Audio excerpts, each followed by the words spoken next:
₹130 unlimited એકદમ શુદ્ધ અને 100% દેશી જમવાનું આ જગ્યાએ મળે છે. દેશી વસ્તુ છે એટલે ઓઇલી તો હોવાનું જ છે, તો જ અસલ કાઠિયાવાડી જાયકાની મજા આવે. આ જગ્યાએ લોકો સૌથી વધારે પાર્સલ લઈ જવાનું પસંદ કરે છે. આવી રીતે ચૂલા પર ગરમા ગરમ રોટલા અને રોટલી બને છે અને અહીંયા બંનેની ઉપર ઘી નહીં પણ દેશી માખણ લગાવવામાં આવે છે. મારું નામ પ્રવીણકુમાર મૂળશંકર મોઢા. હું બગોદરનો બિઝનેસમેન છું અને અહીંયા રોજ માટે પાર્સલ લેવા આવું છું. સારું જમવાનું બનાવે છે, બહુ સરસ બનાવે છે અને રિઝનેબલ પ્રાઇસથી બનાવે છે. ઘરનું બૈરા લોકો રોટલા હાથે બનાવે છે. ખાધા પછી કોઈ જાતની કોઈ બીમારી નહીં. જો મારું હેલ્થ જોઈ લ્યો, બોડી એસિડિટી નહીં. તો પોરબંદરથી ખંભાળિયા બાજુ જતા હોય રસ્તામાં તમને આ હોટલ મળી જશે. ટોટલી દેશી ટેસ્ટનો અનુભવ લેજો. એ અમારા માતાજીનું મંદિર છે, બળેજ માતાજીનો મઢ છે, એને બહુ માનીએ છીએ અતિ ને એના નામથી જ અમારું હાલે છે. બરાબર. હા, ને અમારું કંઈ નથી, મહેનત કરી શકીએ પણ દયા માતાજીની હાસી.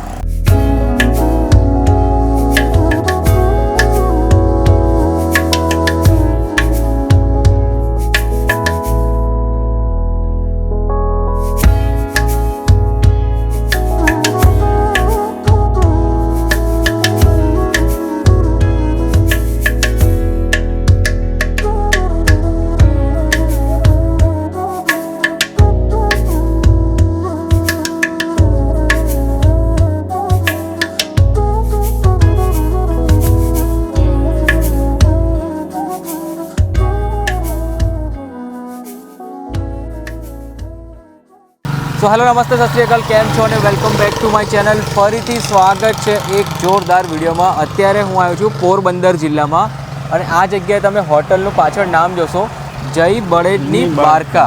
મારું નામ ધીરુભાઈ રબારી. ધીરુભાઈ, આ હોટલ ચાલુ કરીને કેટલો ટાઈમ થયો? આના લગભગ 2 વર્ષ, આ દિવાળી પૂરા 2 વર્ષ પૂરા થઈ જશે. દિવાળી આવશે ને ત્યારે 2 વર્ષ પૂરા થશે, એવું ને? અને આ જગ્યાએ ખાસ તો દેશી જમવાનું.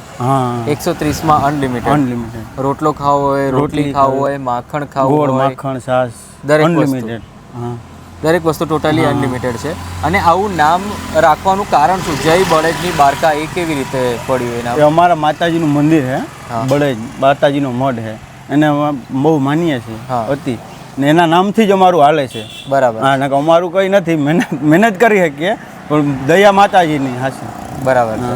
ઓકે. અને આવી રીતે છે ને તે રાત્રે પણ હોય છે ને જમવાનું? હા, 2 ટાઈમ, બંને ટાઈમ હોય છે. આવી રીતે ગરમા ગરમ રોટલા બનતા હોય છે, એ બી ચૂલા પર જ બને છે. અને આ બાજુની સાઈડ રોટલી બને છે. ઓકે. રોટલા અને પરોઠા બી હોય છે, કેમ કે પાછળ નામ પરોઠા હાઉસ તમે લખેલું છે. હા, એ ક્યાં ઓર્ડર પ્રમાણે હોય, બાકી રોટલી તો હોય જ. અચ્છા, રોટલી તો હોય જ છે. ઓકે. આવી રીતે ચૂલા પર જ બને છે અને તમારા જેટલા બી શાક છે ને એ શાક પણ તમારા ચૂલા પર જ બને છે. હા, બધા ચૂલા પર જ એકદમ. હા. અહીંયા તમે એન્ટર થશો ને એટલે આ એમનો ડાઇનિંગ એરિયા છે. આમાં એસી નોન એસી એવું કંઈ નથી, એક જ છે, કેમ કે બધા જ લોકો જમી શકે ને એ રીતનું અહીંયા સેટિંગ રાખેલું છે. હા, બધા જ લોકો હે. ઓકે. આ ભુવાતા હે. હા, આ માતાજીના એના થકું જો હાલે ટૂંકમાં મારું કહેવાનું એમ, એની દયા હે પૂરેપૂરી. બરાબર છે. કયા ગામમાં છે? એ બળેજ માતાજીનું મંદિર છે, મઢ છે બળેજ. ઓકે. આપણે પોરબંદર થી સોમનાથ હાઈવે જઈએ ને ત્યાં માતાજીનું મંદિર આવે. હવે આપણે આ હોટલની વાત કરીએ ને તો એક્ઝેક્ટ કઈ જગ્યાએ લોકેટ છે?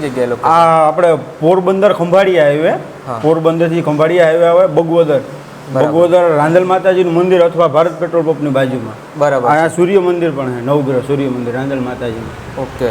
એટલે પોરબંદર જિલ્લો જ લાગે ને? હા, પોરબંદર જિલ્લો. પોરબંદર જિલ્લામાં ખંભાળિયા વાળો રસ્તો. હા, ખંભાળિયા હાઈવે. અને આગળ જે બ્રિજ છે, બ્રિજ થી આપણે એ સીધો ઓલો સોમનાથ દ્વારકા હાઈવે આવ્યો તમે જે હતા એ. ઓકે. આ ખંભાળિયા હાઈવે. ખંભાળિયા હાઈવે બગવદર ગામ, બગવદર પેલા ભારત પેટ્રોલ પંપની બાજુમાં. હા.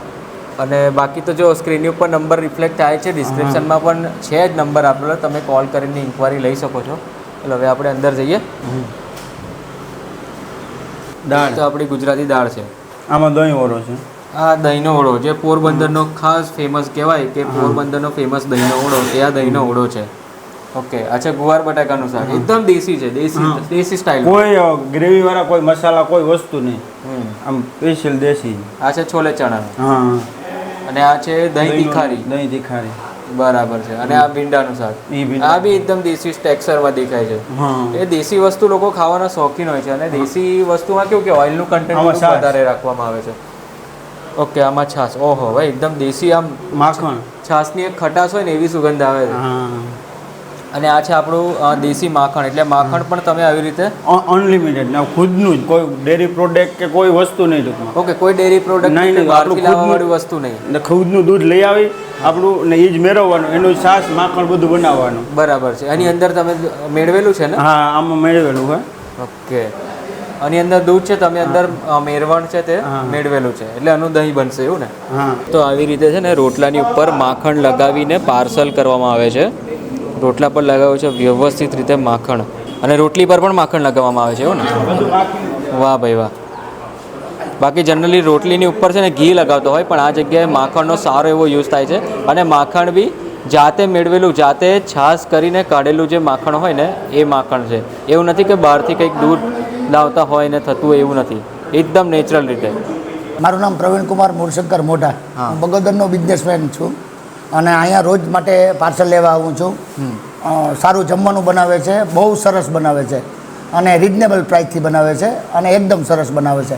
ઘરનું બૈરા લોકો રોટલા હાથે બનાવે છે, લાકડા ઉપર બધું, લાકડાના ચૂલા ઉપર ને લાકડાથી યુઝ કરેલું છે, કોઈ ગેસનો યુઝ નથી થતો. માણસના હેલ્થ માટે બધું સારું છે, એકદમ સરસ છે. બરાબર છે. અને સાથે જે અહીંયા માખણ આપવામાં આવે છે, માખણ આપે એ આ લોકોનું બહુ સરસ છે. માખણ રોટલામાં લગાડે છે, દૂધ એકદમ સારું, છાશ, બધું સલાડ, મરચાં, સંભારો, બહુ બધું સારું છે. ખાધા પછી કોઈ જાતની કોઈ બીમારી નહીં. જો મારું હેલ્થ લ્યો, બોડી એસિડિટી નહીં, કોઈ જાતની બીપી નહીં, કોઈ સુગર નહીં, કારણ કે આ લોકો સુગર નાખતા જ નથી અને ઘરનું મગફળીનું તેલ યુઝ કરે છે. બરાબર છે. બાકી ભૂવા હતા ને દયા જેઠા હતા ને. 10 પાર્સલ ખરા ને? 3, 4, 10 એટલે ટોટલ 10 જેટલા પાર્સલ છે એ તમારે આવી રીતે પેક થઈને જાય છે. ભાઈ આ તમે જુઓ છો ને, આ ટોટલ 4 ટાઈપના શાક છે. આ છે દહીંનો ઓળો, આ ભીંડાનું શાક છે. હવે ટેક્સચર જોઈને તમને એવું લાગતું હશે કે ભાઈ આટલું ઓઇલી, પણ ભાઈ દેશી વસ્તુ ખાવી હોય ને તો આ ટાઈપની ઓઇલી હોય તો જ મજા આવે દેશી ટેસ્ટમાં. અને સાથે તમને મળે છે સંભારો મળે છે અને ભૂંગળા પણ મળે છે. અને હા, આ વસ્તુ આ છે ને માખણની આખી વાડકી છે અને સાથે આવી રીતે ડુંગળી આપવામાં આવે છે અને લીંબુ આપવામાં આવે છે. એ જાતે જ તમારે સમારવાનું હોય છે, ડુંગળી અને લીંબુ. દેશી ગોળ છે, લસણની ચટણી છે. આ તમે ગરમા ગરમ બાજરાનો રોટલો જુઓ, એકદમ ગરમા ગરમ. કદાચ વરાળ બી દેખાતી હશે તમને કેમેરામાં, તો આટલી સાઇઝનો બાજરાનો રોટલો આપવામાં આવે છે. તો જેટલો ખવાય એટલો તમે લઈ શકો છો. અનલિમિટેડનો કોન્સેપ્ટ છે, એટલે એવું જરૂરી નથી કે તમારે બધી જ વસ્તુ ટોટલી લેવી. એકદમ ગરમા ગરમ છે, દેખાય છે ને વરાળ. એ પર આપણે માખણ નાખ્યું તો ભાઈ આ છે ગરમા ગરમ બાજરીનો રોટલો અને એની ઉપર માખણ. આ જુઓ લસરા છે ને, બહુ પરફેક્ટ થિકનેસ છે. અને બાકી 4 ટાઈપના શાક છે, તો તમારે જેટલું ખવાય એટલું જ તમે ડીશમાં લેજો, જરા બી બગાડ ના કરતા. આપણે લઈએ છીએ દહીં તિખારી, થોડી દહીં તિખારી પણ લઈએ. અને બીજું કઠોળમાં છે છોલે ચણા. તો છોલે ચણા, ડ્રાય છોલે ચણા રાખવામાં આવે છે, તો ડ્રાય છોલે ચણા પણ આપણે થોડાક લઈશું. અને દહીંનો ઓળો જે પોરબંદરમાં ખાસ ખવાય ને, દહીંનો ઓળો એ પણ છે, તો આપણે એ પણ ડીશમાં થોડોક લઈ લઈશું ટેસ્ટિંગ માટે. દહીંનો ઓળો અને દહીં તિખારી બંનેમાં બહુ ફરક છે. દહીં તિખારીની અંદર વઘાર કરવામાં આવે છે તેલ નાખીને, અને દહીંના ઓળામાં કોઈ પણ ટાઈપનો વઘાર કરવામાં આવતો નથી. દહીંના ઓળાને કાચું જ રાખવામાં આવે છે.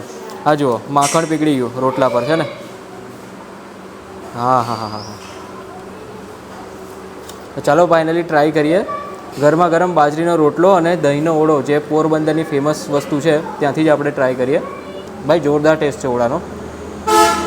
માઇનર દહીંની અંદર જે ખટાશ લાગે છે, ખટાશની સાથે એ લોકોએ જે લીલું લસણ અને એ વસ્તુ નાખી છે, એને લીધે ઓળો બહુ ટેસ્ટી લાગે છે. બાજરાના રોટલાની જે લોટ છે ને, એ બાંધતી વખતે જે અંદર મીઠું નાખવામાં આવ્યું છે ને, મીઠાનું પ્રમાણ બહુ જ વ્યવસ્થિત છે. વધારે પડતું આમ ખારસ થઈ ગયું હોય એવું બી નથી. બાકી બાજરીનો રોટલો તો એક નંબર. હવે દહીં તિખારી જોડે, દહીં તિખારીનો ટેસ્ટ અને ઓળાનો ટેસ્ટ આસમાન જમીનનો ફરક છે. બંનેનો એક ટેસ્ટ કોમન છે દહીંનો, એ 20% જેવો સેમ રહેશે, એટલે કે દહીંની ખટાશવાળો જે ટેસ્ટ છે તે. બાકી વસ્તુ ટોટલી એકદમ શુદ્ધ કહી શકીએ. છોલે ચણા છે એ ડ્રાય બરાબર છે, છોલે બી એકદમ વ્યવસ્થિત બફાઈ ગયા છે. અને બાકી આ તમે લસણની ચટણી છે, જે કઢીવાળા લસણ તમને દેખાતા હશે અંદર, કઢીવાળા લસણ, જેને થોડું સ્પાઇસી કરવું હોય એ લોકો માટે લસણની ચટણી પણ ફેમસ છે જ. અને આવી રીતે આ પોરબંદરની કોઈ બી હોટલમાં તમે જશો ને તો સલાડ તમને આ રીતનું આપવામાં આવશે, જેમ કે ડુંગળી છે એવી રીતે આખું મૂકેલું હશે, લીંબુ છે, જાતે તમારે છોડીને કાપીને ડીશમાં જેટલું જોઈએ એટલું લઈ શકો છો. આ દરેક વસ્તુ 130 રૂપિયામાં અનલિમિટેડ છે. તો જો તમે પોરબંદરના હોય તો પોરબંદરથી ખંભાળિયા બાજુ જતા હોય રસ્તામાં તમને આ હોટલ મળી જશે. બાકી ડિસ્ક્રિપ્શનમાં તો નંબર મેન્શન છે જ. 130 રૂપિયા સમજો કે વસૂલ છે, અને દેશી ટેસ્ટ તમારે એન્જોય કરવો હોય તો એના માટે આ હોટલ બરાબર છે. વેલ્યુ ફોર મની કહી શકીએ. અને આ છે આપણે બોઘેણી ભરીને છાશ, અને સાથે આવી રીતે છાશનો મસાલો પણ રાખવામાં આવે છે. 130 રૂપિયા પૂરેપૂરા વસૂલ છે. આ જગ્યાએ આવવાનું થાય તો આ રસ્તે તમારે જવાનું થાય ને આ હોટલમાં એકવાર જરૂરથી જમજો. ટોટલી દેશી ટેસ્ટનો અનુભવ લેજો. પૈસા વસૂલ કહી શકીએ. ચલો તો આ સાથે આપણે ફરીથી મળીએ એક નવા સિટીમાં, નવા વિડીયોમાં, નવા કન્ટેન્ટ સાથે. ત્યાં સુધી બાય બાય.